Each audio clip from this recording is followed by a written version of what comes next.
Hello, good afternoon. It's such a sunny, beautiful day. I didn't really plan to say anything, but I'm gonna do that. I'm gonna say something. So, when I was in school, I learned about contract negotiation, okay? P.S. Never use the word negotiation or negotiate while you're negotiating a contract. More use the word review. Let's review this contract. Um, Anyways, because negotiation can make it seem a little intimidating and harsh. But you should always review your contract because that is binding to you with that employer or employee. And, you just never know. So things can be tailored sometimes. You never know if you don't ask. So, yeah. Something called an arbitration agreement.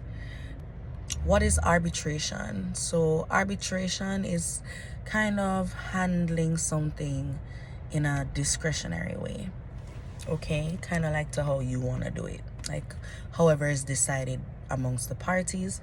However, the key to that though is you're gonna be settling disputes outside of like a court system. Okay, that's essentially what I am getting from it now. Essentially it settles disputes quicker, more efficiently, more privately, because you don't want a big brouhaha, right? So you want to make sure that each party is heard, but the dispute is settled in the smoothest way possible. However, it is a binding contract, and sometimes it's not recommended to sign it because then maybe the outcome you think you would deserve or expect to get may not come true or come through because you're not going to a court system where certain people might hear you out. Instead, you already kind of signed off that you're gonna have an arbitrator deal with it. So now, what is an arbitrator? Who is the arbitrator, right? That's the person that pretty much decides, all right, guys, why is this not working out? All right, well, here's what we're gonna do. This is what you have to pay. This is what this person has to do to make sure that this is smoothed out, right? They're the kind of like the mediator, essentially. Now, what the arbitrator says can be enforced in a court of law, right? So it's not like the court is necessarily left out of the whole equation, but just understand that if you sign this agreement, you've pretty much decided that what the arbitrator decides or what this mediator decides is it. Now, why I'm recording this message is because I'm thinking to myself, well, the Bible says don't bring people to court. It really doesn't recommend 0 out of 10. You know what I mean? Like, because you may end up being disgraced. You doing the most to try to bring somebody down or make them look bad, or you feel like this is what I deserve and I'm gonna get it and then you go to court and then you forgot there's a loophole. You know what I mean?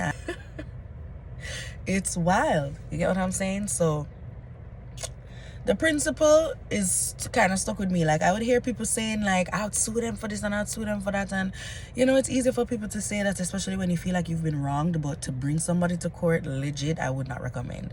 Now, can you avoid being taken to court? Not always, you understand? And that's the thing, like, you can't avoid somebody dragging you to court, but guess what, you may be the one that it's ruled in favor of. You understand? So you still have to settle the dispute before an arbitrator. Who is the arbitrator? God is my arbitrator. God is who I bring my disputes to settle them. You understand? There have been times when I make my mouth open and try to defend myself, and some of the times I feel good about it, some of the times I don't, because let's be real, a lot of the time you curse and you step out of your chest and you talk and then you still feel like you weren't heard.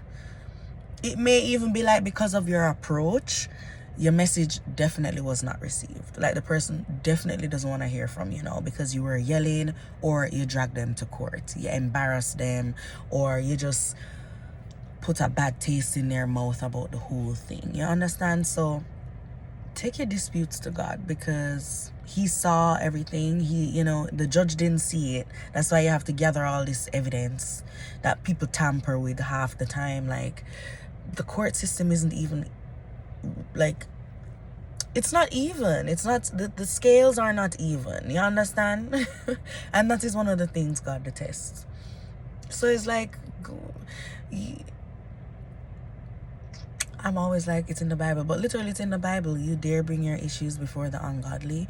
And I'm not saying there aren't godly people in the court systems, but like in the courthouses and lawyers and judges and the jury and all these people, there are people of God everywhere. What we're referring to is a court system. Like, two people can commit the same crime and they are judged on, like, unevenly, like unequally. You understand? And yeah, I don't want to ramble too much.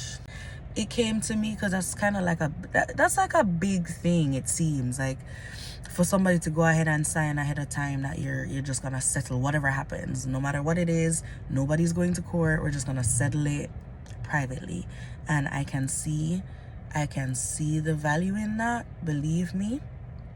Because, as I said, biblical principle, don't take people to court. Like, if you like, really would not recommend. However, who is their arbitrator? Because God is my arbitrator. I like, that's you doing the most, but yeah. Yeah, I just thought I'd mention that. Just a little food for thought. My husband is actually at the mosque right now for prayers. It's so cool. Like, when I used to live literally across from where the mosque is, and when I moved to that house, like the day I moved here to move into that house, I met him. Like, the world and life just kind of comes full circle sometimes. You just gotta kind of trust the process, you know what I mean? Still can't predict the future. You never know what's gonna happen, but yeah, you can enjoy it. You can enjoy it while it's happening.